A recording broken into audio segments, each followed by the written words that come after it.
as far as getting married, I guess my question to you is, and if any of you at the table want to try to convince me or change my mind, what benefit do I get in marriage that I can't get in just a long-term relationship? Okay, so Nothing. Like, let's say I'm a secular guy. There's no religious component to getting married for me. What is the benefit? Or even if I am religious, I don't want to make it a religious argument. Let's keep it a secular argument. What benefit do I get by being married that I can't get out of a long-term relationship? I think the best answer I can give you is, there's like tangibles and intangibles. I'll try to give you some tangibles because the intangibles are a little bit more loosey-goosey. Every single stat we have suggests that people that get married, they live 2 years longer on average. They make money. You make more money if you're married. There's been a lot of longitudinal happiness indexes suggesting people that are married are happier. I don't know if that same data has been gathered for people that are just cohabitating long term. We know that people that are married have better, happier, more successful children. I don't know about that compared to cohabitation though. But yeah, wouldn't that be? You're saying people who are married are faring better in all these different ways, but wouldn't that just be comparing it to the general population? Well, it would be general population and people that are cohabitating. But maybe you're right. But it would. We don't have the one-to-one. I don't think we have a one-to-one. As far as I know, we don't have the data for people that are cohabitating, just because there's not so many of those. Yeah. I don't know. But like from personal experience, you're kind of right. I've noticed like married couples are happier, and then people who've been together a while but don't get married, like it's not as happy of a relationship or secure as a marriage. I fail to see what the difference would be. Like if take a girl that I'm in a 7-year relationship with, or maybe let's say 3-year relationship, and then it continues. You have two different paths, right? One, it continues. One, it is a marriage. What changes? Also, I think like besides the ceremony. I think deep down subconsciously, I'll talk about the intangibles now. I think that knowing that you have sworn a legal lifelong oath of fidelity, a contract with this person, reduces the chances that you'll break up over some stupid argument. Well, I think it increases your longevity as a relationship. Another really strong tangible just popped in my brain because I have a stay-at-home spouse who has no income. Like the tax benefit of having a no-income stay-at-home spouse is way better. Way better. I make more money because of that. There's tax benefits. Okay. Yeah, she like kind of artificially bumps me down because she has no income. Yeah. Okay. Yeah. That's fair, I guess. But I don't think the financial, at least for me, I recognize that might be a benefit of marriage. That financial component is not incentive enough for me to want to get married. I agree with that too.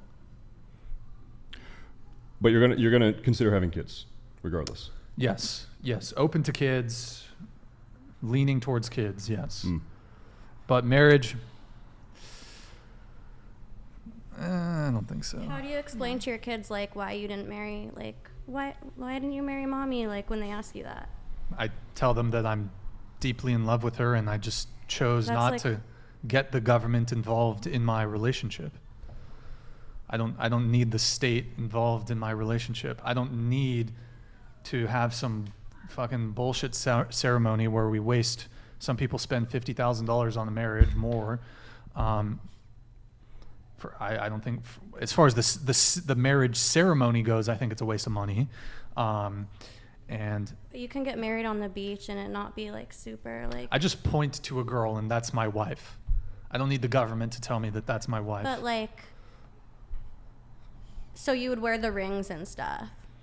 No, I mean, we don't need to play dress up, but that's my girl. But kids ask like why a lot. Like why don't you guys do that? Why don't like homeschool, let's fucking go. But that's like, Let me ask you this. Would you personally, privately, no state entity involved, no religious entity involved, would you one-on-one with the woman you've chosen to spend your life with in an unmarried way, would you have a private conversation where you swear your loyalty to her until the day you die? Would you have that conversation off the record, no paperwork? Sure. Would you, like, I'm asking, like... I don't know if that exists, but... No, it's just a conversation. Brian, I swear my life to you until the day I die. Sure. You do that? Okay. Sure, yeah. So it's not that oath of long-term commitment you're worried about. It's entirely the construct of marriage, the legal construct of marriage. Well, here's the thing, like, when it comes to marriage, what are the words they say? Till death do us part, till sickness and in health. that everybody says that before they get married. Look at the divorce rate. Look at how many people get divorced. So people's words mean nothing. People's commitment mean nothing. People's bond means nothing. Well, once again, your divorce rate is 13%. How low would that number have to be for you to feel doesn't comfortable? matter. If it was 5%, I probably just, if it was 5%, I probably just wouldn't even bother. 1%. It's just not, the financial risk is just not worth it. See, because look, my thing is that I'm a businessman. Mm-hmm. You know I'm a business, quoting Tupac here, you know I'm a businessman because you find me at my place as a business. And so I'm not gonna sign a contract with someone who is rewarded for breaking it. I don't sign contracts that don't benefit me. Well, I mean, it does. I'm trying to give you a number. Like, I probably make like people are going to do the math. I make a lot more money per year by being married.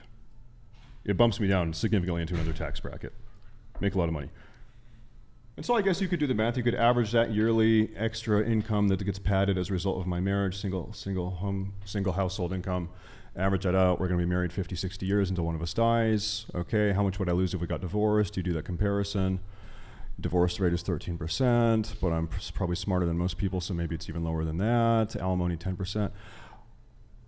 If I'm at Vegas, I bet on getting married. That's where I put my money on marriage. That's totally fine, and maybe we've done the calculus a little bit differently. And Yep. at the end of the day, for me, it's just not worth the risk. I don't need the state. I don't need the government involved with my love life. It's just if we were in traditional times, if we were in times where, broadly speaking, society respected marriage, there's also no societal what's the term? There's no shame to be divorced. So You're right there's about no that. social pressure Yep. for people to stay married, really. In fact, people are like really quick to just be like, just get divorced, whatever. But the other thing is just, and also with the court system, men are so disadvantaged in the family court system. Mm-hmm. There's bias against men in the family court system. And look, I've heard from countless men who have just been dragged, I don't know, what's the saying, dragged across the coals? I don't know, but Mm-hmm. who have just been destroyed in marriage. Yeah. And even if that's a minority of people that get married, Yeah. I know we had some disagreements perhaps on the actual, I think 50% is the total number, but then yes, if you break it down, like first time marriages, it's a bit lower. And then you made a same race thing, that's even lower. Mm-hmm. I'd have to look at that, but I'll take your word for it for the sake of the conversation. It's just even that smaller percentage chance, it's just not worth it. To you. Yes, to me. Okay. Look, I'm not prepared to take on the financial risk of marriage. And again, I don't need the government involved in my thing. I don't want to be dragged through court and have to pay for her attorney and then fucking go in front of a judge and then it's just not worth it. But I would like to move on a little bit, but let's come back to the marriage a little later on in the conversation. Yeah, no doubt.